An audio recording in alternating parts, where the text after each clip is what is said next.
네, 오래 기다리셨습니다. 여러 차례 공지를 해드렸는데요. 바로 오늘입니다. 오늘부터 시선집중 연장 방송을 시작하도록 하겠습니다. 이름하여 JB타임인데요. 저희 애청자시죠? 이혁이호님이 제비타임이라고 또 댓글을 달아주셨는데 발음 조심해 주시기 바랍니다. 제비타임이 아니라 JB타임입니다. 왜 이런 이름을 붙였는지부터 좀 설명 말씀을 드려야 될 것 같은데요. 뭐 제가 잘나서가 아니라 저 혼자 북치고 장구치고 다 해야 돼서 JB타임이라고 저희 제작진이 강제로 이름을 붙였습니다. 저 혼자 쭉 끌어가야 되는 건데 게스트가 누구냐 이런 질문들이 계속 들어오고 있습니다.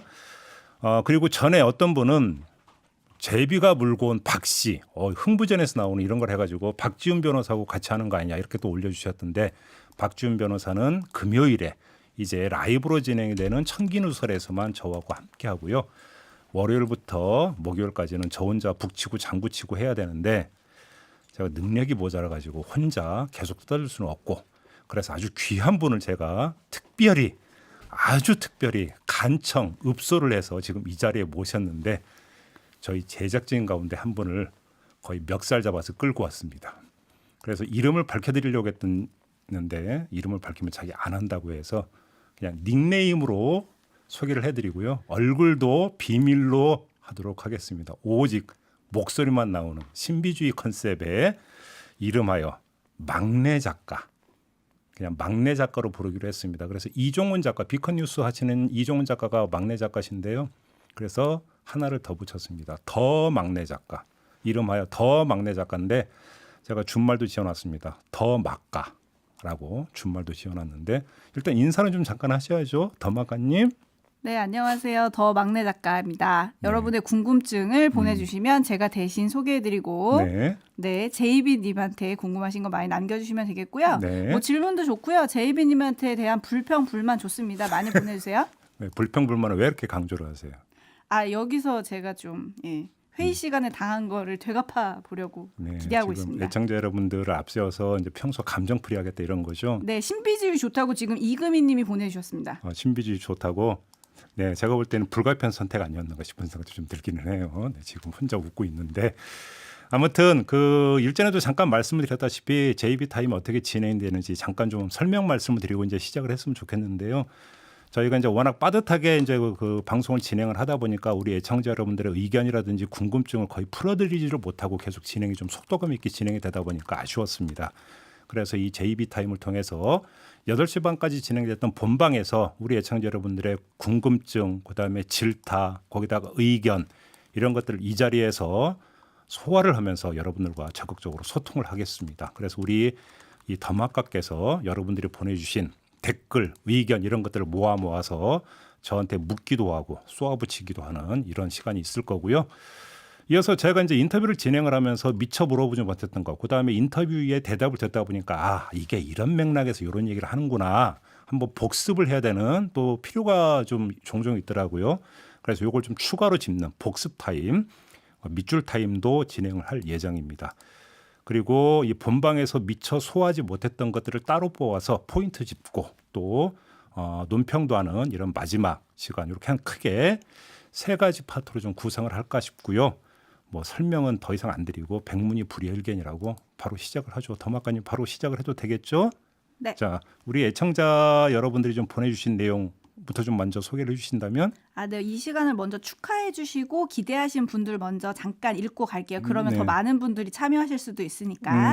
허니베어님 감사합니다. 와우 JB타임 기대됩니다. 라고 의견 남겨주셨고요. 네. 잡덕교통영상연구소님 내일도 JB타임 하나요? 매일 합니다. 매일.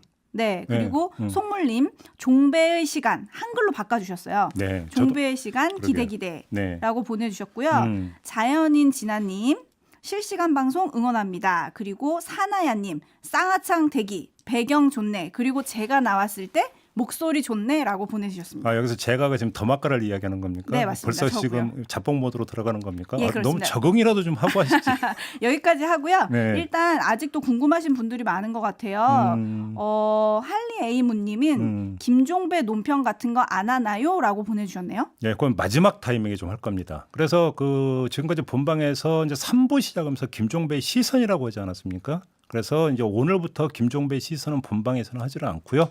JB 타임에서 논평할 때는 좀 더 세게 지르는 걸로 이렇게 좀 옮기도록 하겠습니다. 참고를 좀 해주시기 부탁드리고요. 지금 중요한 게 하나 왔어요. 네. 보레인님께서 청취율 발표하고 회식했나요? 전체 시사 2위라던데요. 아, 제이비님 지갑 푸시나요? 내가 풀었잖아요. 아 언제 풀었지? 엄마 며칠 전에 아침 같이 먹었잖아요. 왜 이러세요? 네 그렇습니다. 더 큰 걸 사주셔도 될 것 같고요. 네. 그러면 이제 내용을 기대하실 테니까 HYUN님께서 오늘 방송 시작하자마자 보내주신 거예요.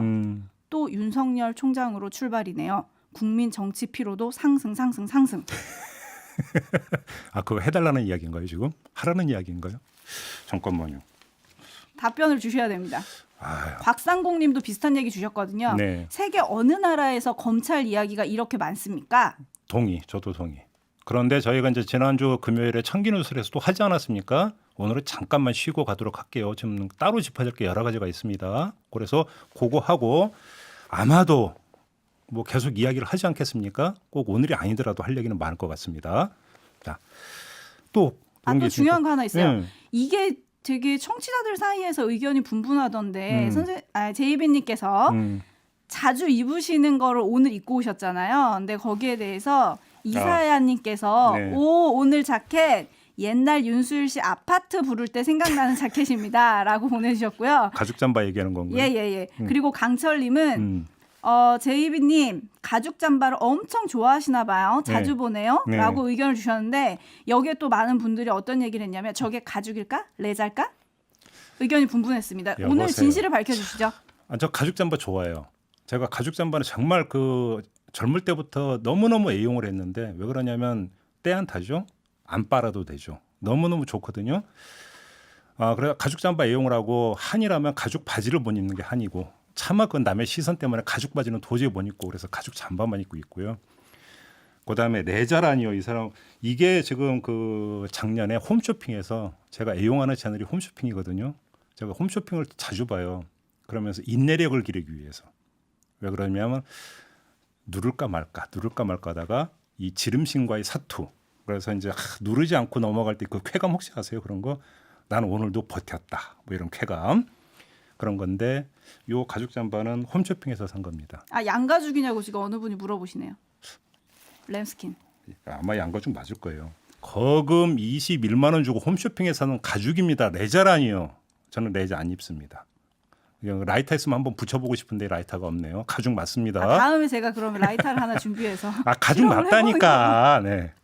그리고 그냥 제이비님의 개인적인 게 좀 궁금하신 분이 많나 봐요. 오늘은 첫 방이니까 살짝 풀어주셔도 좋을 것 같은데 네. 마이트 환지님께서 면도는 언제 하시나요? 물어보셨네요. 면도 잘 안 해요. 면도 잘 안 하고 너무 좀 보기 흉할 정도라고 하면 그 집에 바리깡이 있어요. 제가 바리깡이라고 하니까 어떤 분들은 바리깡이 일본말로 그 오해하시는 분들이 있던데 바리깡은 일본말이 아니고요. 프랑스에서 만든 상표 이름으로 제가 알고 있어요. 그러다가 일반 명사 비슷하게 됐는데 집에 바리깡이 있어서 너무 웃자랐다 싶으면 한번 바리깡으로 밀는 정도. 그러니까 부정기적이다. 그다음에 경조사 있을 때는 가끔 밀긴 한다. 이렇게만 말씀드리겠습니다. 네. 궁금증 해소가 되시는지 모르겠네요.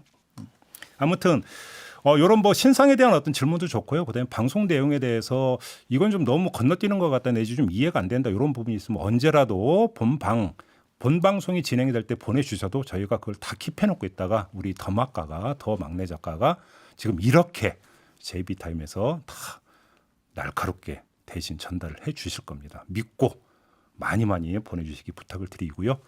자, 다음 타임으로 넘어가 볼까요? 혹시 더 소화해야 될 게 있나요?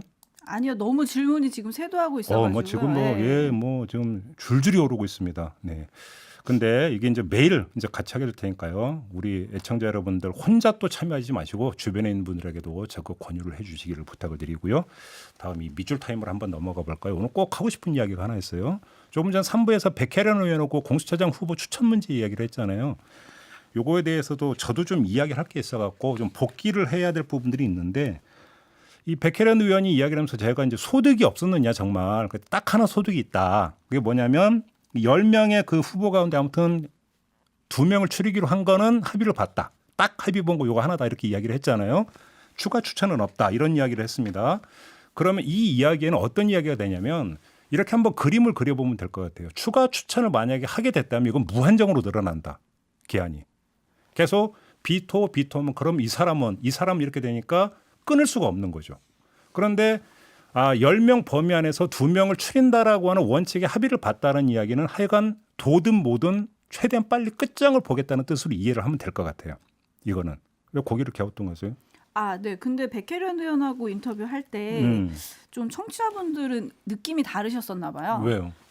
많은 분들이 조금 민주당이 일부러 질질 끄는 거 아니냐 뭐 이런 의견을 좀 보내주시기도 했거든요. 예를 들어서 민주당이? 네네네. 예를 들어서 HBYI님 우리 되게 단골 손님이신데 예. 공수처 내년 3월에 극적으로 선거용으로? 라는 걸 보내주셨고요. 이거 답변 궁금했습니다. 이따 해주시고요. 네. 그리고 안토니오 반만데라스님. 네. 아휴 답답하다. 지금이 11월 중순인데 뭔 상황을 또 보는겨. 지금까지 상황 본 거 아닌감? 이런 얘기 보내주셨고요. 그다음에 이거 좀 읽기 힘든데 저희 자주 등장하시는 분이거든요. PAUL로 시작하시는 분. 어떤 분이 저도 알아요. 백혜련 의원님 그냥 솔직히 이야기하시죠. 공수처 실제로 출범시킬 생각이 있는 건가요? 아니면 국민의힘 핑계대며 그냥 미루고 싶은 건가요? 이런 의견이 되게 많았어요. 제가 그거에 대해서 제 진단을 말씀을 드릴게요. 그러니까 조금 전에 이제 그 지난 금요일 회의에서 체크해야 되는 포인트 하나가 요거고. 그러니까 도안이면 뭐로 가려고 한다라고 하는 건데 요거는 긍정 시그널이에요. 근데 되게 그 부정적인 시그널이 하나가 더 있는 게 뭐냐면 좀 기사 있으면 좀 띄워주실래요? 그 중앙일보 기사를 보면은 금요일 그 공수처장 후보 추천위원회 회의 결과를 전하는 중앙일보 기사 가운데 한 줄에 제가 밑줄을 그었는데 그게 뭐냐면 배제 후보를 선정하는 과정에서 위원 간 의견이 충돌했다라는 대목이 있어요. 근데 요거는 되게 애매모호한 표현인데 이거를 우리가 체크를 해야 되는 게 있어요. 뭐냐면 금요일 회의에서 자 그러면 2명으로 추리는 과정 방법을 어떻게 할 거냐. 그래서 한 명씩 쳐나가면서 마지막 2명으로 가는 이런 컷오프 방식으로 갈 거냐. 아니면 7명의 그 추천위원들이 일괄 투표를 해서 추리는 방식으로 갈 거냐라고 하는 추리는 방법에 대한 이야기가 아직 안 나오고 있다는 거예요. 그 얘기는 무슨 이야기냐면 자 10명 가운데 2명을 어떻게 추릴지에 대해서 추천위원들 간의 의견 합의를 보지 못했다는 이야기가 되는 거죠. 기본적인 절차에 대해서도 합의를 보지 못했다. 오케이? 이해되시죠? 그러면 이 이야기는 무슨 이야기냐면 내일 모레 열리는 회의에서도 사실은 여기서부터 얘기가 시작이 돼야 되기 때문에 솔직히 제 개인적인 전망은 그렇게 밝지가 않아요. 그래서 수요일에도 아마 2명 추리는 합의 결과물을 내놓지 못할 가능성이 더 크다. 이렇게 되는 건데 그러면 그 다음 수순이 뭐냐가 사실은 이제 가장 핵심적인 문제거든요. 제가 볼 때는 아까 백혜련 의원이 이야기한 것처럼 물론 지금 단계에서는 법 개정이라고 하는 것이 야당 압박용인 건 맞는데 법 개정으로 들어갈 수도 있다. 저는 배제할 수 없다고 생각을 해요. 마지막 카드로 법 개정까지도 갈 수 있다. 민주당이 질질 끄는 그런 게 아니라. 그런데 여기에는 뭐가 있어야 되냐면 명분이 있어야 되는 거죠. 그렇죠. 민주당 입장에서는 참고 참았는데 더 이상 안 되겠다. 그러니까 법 개정을 할 수밖에 없다라는 그 불가피성을 국민들이 뭐 저 정도니까 어쩔 수 없겠거니 고개를 끄덕일 정도의 명분이 축적이 돼야만 법 개정을 할 수 있다라는 거예요. 그냥 민주당이 짜놓은 일정표로 되는 게 아니라는 거죠. 그러면 거기에서 키가 되는 게 하나가 있어요. 그건 시간이 아니에요. 제가 볼 때는 대한변호사협회가 키를 쥐고 있다. 이게 무슨 이야기냐면 지금 당연직 위원 가운데 대한변호사협회 회장이 들어가 있잖아요. 근데 중립적인 인사란 말이에요. 제가 볼 때는 법원 행정처장과 대한변호사협회장의 중립적인 인사로 분류가 될 수 있는데 법원 행정처장은 쉽지가 않을 거예요. 왜냐하면 사법부라고 하는 어떤 그 조직의 특성 때문에 입장 표명이 쉽지가 않을 텐데 대한변호사협회는 할 수가 있어요. 뭐냐면 회의해봤는데 이거 가망 없다. 합의 도출 안 된다. 더 이상 할 수가 없다라고 만약에 대한변호사협회가 직접적이든 간접적이든 입장 표명이 되는 순간에 그게 명분이라는 거예요. 제가 볼 때는. 오케이? 네. 그죠? 그래서 결국 만약에 대한변호사협회가 아유 나 못해 더 이상 못해 이거 더 이상 해봤자 소용없어 라는 입장을 직접적이든 간접적이든 내놓는 순간에 제가 볼 때는 민주당 명분을 쥐게 된다. 그럼 변호사협회가 그렇게 하느냐 안 하느냐 앞으로 봐야 되는 포인트는 제가 볼 때는 그거다. 시간의 문제 이전에. 저는 그렇게 생각하거든요. 어떻게 생각하십니까? 시간의 문제이기 전에 근데 또 어떤 분이 의견 주셨어요. 착한 녀석님. 근데 어차피 헌재가 위헌이라고 하면 끝 아닌가요? 야, 물론 그 사이에 이 과정에 헌재가 결정을 내린다면 그거는 더 얘기할 필요도 없죠. 근데 그렇게 내릴 거면 벌써 내리지 않았을까요? 그렇지 않나요? 언제 나오나요? 그걸 제가 어떻게 알아요? 그것까지. 제가 헌재 취재해 볼까요? 네, 알겠습니다. 지금 과제 주시는 건가요? 네. 숙지한다는 보장은 없는데 아무튼 알아는 볼게요. 근데 지금 며칠 상관일 가능성이 있는데 그 사이 헌재가 툭 튀어 나온다? 그거는 좀 제가 볼 때는 별로 시나리오에 안 올려놔도 되지 않을까 싶은 생각이 좀 들고요. 그래서 제가 볼 때는 물론 가장 좋은 건 공수처장 후보 추천위원회에서 합의를 봐서 2명을 추리는 게 가장 좋은 그림인데 만약에 이게 안 된다고 전제한다면 핵심 포인트는 변호사협회가 어떤 스탠스를 취할 거냐 그런 상황에서 이게 제가 볼 때는 키가 될 거다 이렇게 생각합니다. 아 그래서 그런 얘기가 나오는 건가요? 그러면 변협이 추천한 인사가 유력하다. 아 그건 또 다른 차원이죠. 그러니까 우리가 추천한 인사를 왜 그럼 후보로 선정 안 해가 아니라 다 논의를 해봤는데 합의조차 계속 안 되니까 이건 공전이니까 더 이상 방법이 없다라고 하는 포괄적이면서 운영상의 원칙적 입장을 내놓느냐 마느냐 이게 제가 볼 때는 키라는 것이죠. 만약에 대한변호사협회가 이런 입장을 내놓는다면 아 후보 추천위원회를 더 운영해봤자 소용이 없구나. 그러니까 법 개정으로 가자라고 하는 민주당의 명분이 확보가 된다. 이런 말씀인 거죠. 이걸 한번 포인트를 여기에 두고 이후 상황을 한번 좀 지켜보시면 어떨까라는 이런 점도만 좀 말씀을 드리도록 하겠습니다. 근데 아까 백혜련 의원 인터뷰할 때 나왔던 아주 기초적인 질문들이 있어요. 네. 그러니까 많은 분들이 약간 알다가 까먹고 그러셔가지고 좀 궁금하셨던 것 같은데 2명을 추려서 대통령한테 올리면 대통령이 그중에 임명을 하는 거잖아요. 그중에 한 명을 선택을 하고 인사청문회가 진행되는 그렇죠. 거죠. 근데 만약에 대통령이 둘을 다 반려하면 어떻게 되냐? 이것도 또 궁금해하시더라고요. 아, 2명을 다 반려를 하면? 네. 아, 그거는 어떤 이론상으로는 설정할 수 있는 가능성이겠지만 제가 볼 때는 그거는 실제로 가능하지가 않죠. 왜냐하면 지금 그 공수처장 후보 추천위원회가 그러니까 국민을 대신해서 추천을 했기 때문에 그럴 거면 추천을 받을 이유가 없죠. 대통령은. 그냥 자기가 대통령 스스로가 픽해가지고 내정을 해서 인사청문회로 넘기면 되는 거 아니겠습니까? 그러니까 그 후보 추천위원회라고 하는 절차를 거친다라는 것은 추천 내용을 존중한다라는 것이 여기는 깔려있기 때문에 그 가능성 없다고 봐도 될 거라고 저는 생각을 해요. 네. 이 정도로 하겠고요. 오늘 그 백혜련 의원하고 인터뷰를 하면서 좀 추가적으로 드려야 되는 말씀인 것 같아서 지금 밑줄 타임으로 좀 드렸던 말씀이고요. 그다음에 오늘 방송에서는 그 이야기가 되지 않았지만 좀 꼭 짚고 넘어가야 될 사안 2가지만 좀 추려서 간단하게 말씀을 좀 드려야 될 것 같습니다.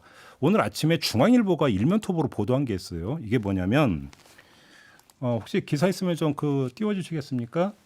네. 눈만 뜨면 싸우는 추윤 정세균 청인사수석 호출했다. 이런 제목. 아 오늘 윤석열 총장 얘기를 하긴 하네. 이거 보니까. 근데 윤석열 총장 본인에 대한 이야기는 아닌데. 제이님, 네. 저희 오늘 뉴스세계 첫 번째도 했습니다. 거기 이름도 등장하셨죠? 아 예. 죄송해요. 너무 헷갈려가지고. 예, 하시죠. 근데 저는 이제 그 얘기는 윤석열 총장 거치 문제로 또 이제 이해를 해가지고 그렇게 했으니까. 예, 하시죠. 네, 잘못했어요. 네. 네, 너무 그렇게 구박하지 마세요. 아무튼 이 기사의 핵심이 뭐냐면 며칠 전에 정세균 총리가 아주 이례적으로 김혜숙 인사수석을 만나서 보고를 받았는데 왜 만났을까? 그런데 이것이 결국은 정세균 총리가 조만간 윤석열 그러니까 검찰총장 경질을 대통령한테 건의하는 거 아니냐 이런 시나리오가 나오고 있다. 이런 요지의 지금 보도예요. 자, 저는 이걸 보면서 했던 건데 이 기사 내용을 좀 더 추려드리면 근데 현행 검찰청법에 보면 그 검사는 탄핵이나 금고 이상의 형을 선고받은 경우를 제외하고는 파면되지 아니하고 징계 처분이나 적격 심사에 의하지 아니하고는 해임되지 아니한다라는 조항이 있기 때문에 어려운데 그럼 어떻게 가능하겠느냐? 대통령한테 건의하면 대통령이 하지 않겠느냐라는 어떤 또 측근의 이야기가 있다. 이런 식으로 지금 중앙일보가 보도를 했는데 이걸 어떻게 봐야 되나 싶은 생각이 좀 들어가지고 오늘 요 얘기를 좀 잠깐 해야 될 것 같습니다. 왜냐하면 중앙일보가 이걸 뭔가 주목했던 이유 가운데 하나가 정세균 총리가 며칠 전에 예결위에 가서 추미애 장관과 윤석열 총장에 대해서 했던 이야기 혹시 기억나세요? 그때 했던 이야기가 있었잖아요. 그러니까 윤석열 총장을 향해서는 조금 자숙하면 좋지 않을까 생각한다라고 이야기를 했었고 추미애 장관을 향해서는 조금 더 점잖고 냉정하면 좋지 않겠는가라는 이야기를 했고 그다음에 그 전 단계로 더 거슬러 가면 정세균 총리가 뭐하면 그러니까 총리로서 권한을 행사해서 뭘 하겠다라는 취지의 이야기를 한 바가 있었거든요. 아 그래서 이게 혹시 그 윤석열 검찰총장 경질 건의까지 대통령한테 하는 시나리오 아니냐라고 하는 게 그러니까 중앙일보의 보도의 골자인데 결론부터 말씀을 드리면 이 기사에서 나오는 팩트는 딱 하나밖에 없어요. 정세균 총리가 김혜숙 인사수석을 만났다. 이거 딱 하나. 이거를 가지고 지금 시나리오를 쓰고 있는 건데 제가 볼 때는 그러니까 전혀 다른 가능성으로 김혜숙 인사수석을 만났을 가능성도 있어요. 그게 뭔지 아세요? 혹시 떠오르는 거 없어요? 전 막내 작가예요. 연말 개각설 이야기가 계속 나왔잖아요. 그러면서 정세균 총리가 예결위 회의에서 2단계에 걸쳐서 소규모로 2번의 개각이 있을 수도 있다라는 답변까지 한 게 있잖아요. 네네. 그러면 개각의 절차가 어떻게 되냐면 총리가 제청을 하면 대통령이 받아서 내정으로 인사청문회를 거쳐가는 거잖아요. 그렇기 때문에 개각 때문에 김혜숙 인사수석을 만났을 가능성이 오히려 더 높다고도 볼 수 있는 거죠. 왜 그러냐면 총리가 재청권을 행사하기 위해서는 보통 이제 그 후보자들은 청와대 인사수석실에서 추리기 때문에 김혜숙 인사수석이 총리를 만나서 그 후보군에 대해서 어떤 브리핑이나 프리젠테이션 이런 것을 했을 가능성이 있는 거니까 단순히 그러니까 인사수석을 만났다라는 팩트만을 가지고 윤석열 경질 건의로 이어가는 것은 너무나 단계를 건너뛰어서 한참 건너뛰었다. 이 이야기를 이제 먼저 첫 번째 하고 싶고요. 물론 이것도 저의 개인적인 추정이에요. 두 번째는 그 예결위에서 추미애 장관이나 윤석열 총장 모두에게 이른바 우리가 흔히 하는 양비론을 지금 이야기한 거잖아요. 정세균 총리는. 이런 상태에서 윤석열 총장만을 콕 집어서 대통령한테 경질을 건의한다라고 하는 것은 사실은 앞뒤가 맞지 않는 부분이 있어요. 앞뒤가. 만약에 한다면 추미애 장관과 윤석열 총장을 동시에 경질을 하는 것이 어떻겠습니까? 라고 대통령한테 건의한다면 모르겠으나 중앙일보가 보도한 것처럼 윤석열 총장만 뽑아가지고 경질을 건의한다? 이거는 그 전 단계의 총리 발언과 앞뒤가 안 맞는 부분이 있다. 그렇기 때문에 중앙일보 보도를 지금 액면 그대로 과연 그러니까 볼 수 있는 건가는 사실은 좀 유보적으로 봐야 되는 측면이 있다. 또 한 가지는 이 기사에 보면 해석이 붙었더라고요. 그러니까 정세균 총리도 차기를 노리고 있는데 김경수 지사가 2심에서 유죄 선고를 받았기 때문에 친문 후보가 지금 드롭이 된 상태고 그러다 보니까 자기가 친문 표심을 얻기 위해서 윤석열 경질 건의 카드를 꺼내려고 한다라는 해석도 붙여놨더라고요. 그런데 만약에 추미애 장관과 동시 경질 건의를 한다면 친문의 마음을 얻을 수 있나요? 오히려 정반대의 결과를 빚을 수도 있는 거 아니겠습니까? 그렇기 때문에 키는 윤석열 총장에 대해서만 경질 건의를 한다라고 하는 중앙일보의 보도가 너무나 그냥 외나무 다리를 타고 달리고 있는 그런 측면이 있다. 요 점만 좀 강조를 하고 그래서 기사에서 나오고 있는 청와대 인사수석을 만났다는 유일한 팩트 이것도 사실은 확인된 팩트인지도 검증이 필요한데 팩트라 치더라도 이것만 놓고 본다면 개각을 위한 재청 때문에 만났을 가능성도 있기 때문에 윤석열 총장 경질 건의로 바로 이어가는 것은 너무 비약일 수도 있다. 요 점도 함께 보면서 이후 어떤 후속 보도가 어떻게 나오는지 좀 체크할 필요가 있다. 요 점만 좀 말씀을 드리겠습니다. 근데 그 기사 잘 보면 밑에 부분에 네. 지금 제이비님이 얘기하신 얘기가 살짝 녹아 있어요. 여권의 핵심 인사는 정 총리의 성격상 개각에 대해 문 대통령과의 교감 등 아무런 근거 없이 언급했을 리가 없다. 개각에 대해서 서로 얘기를 하고 있고 그래서 얘기를 했다 뭐 이런 얘기를 하는 게 아닌가라는 생각이 저도 드네요. 근데 여기서 또 많은 분들이 궁금해하시는 게 들어왔어요. 총장 임기는 정해져 있잖아요. 2년. 그렇죠. 근데 그거를 보장해야 되는데 지금 뭐 잘라라 마라 이런 얘기 나오는 거는 좀 바로 민주당이 그게 오만한 거 아니냐. 그게 이제 그래서 중앙일보는 검찰청법을 그러니까 저기 딱 그 기사에 박은 이유도 거기에 있는 거죠. 그러니까 사실 그렇게 본다면 그러니까 뭐 경제를 건의하는 누가 보더라도 객관적인 어떤 사유를 딱 그럼 1,000명 하면 살 수 있느냐 이것도 체크해야 되는 포인트다 이런 말씀이 되는 거죠. 아무튼 돌아가는 전후 맥락으로 볼 때는 뭔가 좀 약간 뜨악한 부분이 있다. 요즘만 좀 확인하고 넘어가겠습니다. 그다음에 하나 더 말씀을 드릴 게 있는데요. 혹시 어제 그 김종인 국민의힘 비대위원장이 연합뉴스하고 인터뷰한 그 기사 보셨습니까? 그 차기 대선 후보 관련 어떤 내용이었는데 연합뉴스와 인터뷰에서 김종인 비대위원장이 어떤 말을 했냐면 당 내부에서 대선 후보 의사를 표명한 사람은 지금 3사람밖에 없다. 유승민, 오세훈, 원희룡뿐이다. 이 이야기를 했어요.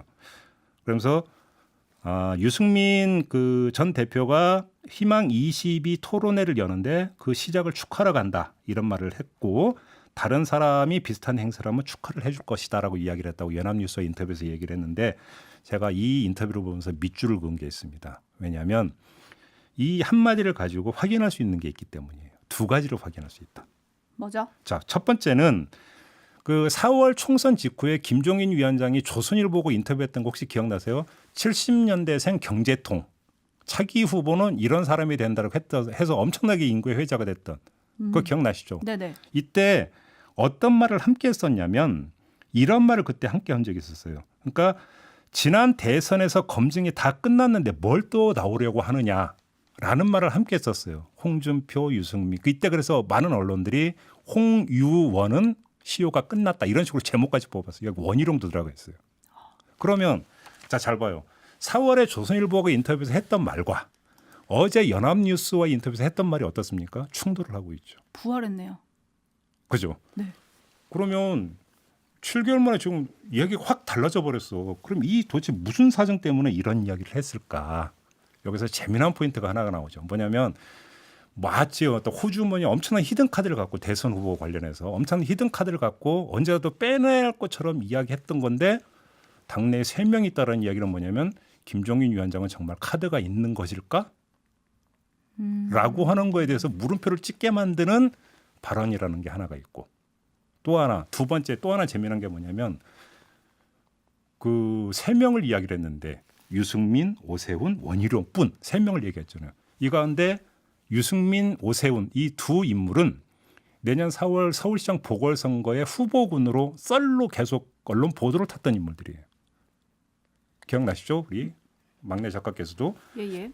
근데 김종인 위원장이 대선 후보로 이 3명의 실명을 거론을 했다라는 것은 유승민, 원희룡, 유승민, 오세훈 2사람은 서울시장 보궐선거에 나가지 않는다라는 뜻을 함축하고 있다는 것이죠. 그죠? 대선 후보라고 이야기를 했기 때문에 딱 그날 바로 어제 오세훈 전 서울시장이 무슨 이야기를 했습니까? 자기는 서울시장 보궐선거 안 나간다. 안 나간다고 딱 그어버렸잖아요. 여기서 2가지를 함께 볼 수 있는 거죠. 도대체 김종인 위원장은 카드를 갖고 있는가? 물론 여기서 여지는 있어요. 뭐냐면 당 내부에서 의사를 표명한 사람으로 딱 한정을 했죠. 그러니까 당 외부는 언급을 안 한 거예요. 그러니까 당 외부의 어떤 인사를 염두에 두고 있는지 없는지는 확인할 길이 없어요. 현재로서는. 아무튼 그럼에도 불구하고 당 내부에서는 뭔가 한 발 후퇴하는 발언을 했다는 데 밑줄을 그을 필요가 있고 두 번째는 여기서 서울시장 보궐선거 차출설까지 어떤 나왔던 유승민, 오세훈 2사람에 대해서 대선 후보로 이야기를 하는 순간에 내년 서울시장 보궐선거 후보군에서 이 2사람은 아니라고 하는 것들을 간접적으로 김종인 위원장 스스로가 이야기를 해버렸다. 이 여기도 밑줄을 그을 필요가 있는 거죠. 그러면 내년 서울시장 보궐선거에 국민의힘은 누구를 내세울 것이냐? 누가 있습니까? 제가 볼 때는 딱 그러면 이게 접근법은 2밖에 없다. 하나는 김종인 위원장이 그렇게 손살에 치는 안철수 국민의당 그 대표가 정말로 범시민 후보로 그 나오는 시나리오가 아직도 살아있다는 이야기가 성립이 될 수 있고 또 한 가지는 또 일각에서 계속 나왔던 신인 출마설이 오히려 더 가능성이 높아질 수도 있다. 물론 그 사람이 누군지는 저도 몰라요. 하지만 계속 이렇게 쳐나가 보다 보면 지금 어제 연합뉴스 인터뷰를 놓고 보면 딱 그런 거잖아요. 그죠? 여기서 추론을 하자면. 네. 근데 우리가 늘 많이 하는 말 정치는 생물이니까요. 맞아요. 네. 그래서 항상 단언을 하면 안 돼요. 정치는. 네. 다만 요점에서 보면 이렇다라고 해서 저도 문은 하나 열어놓고 여지를 남겨놓으면서 이렇게 한번 진단을 해보도록 하겠습니다. 네.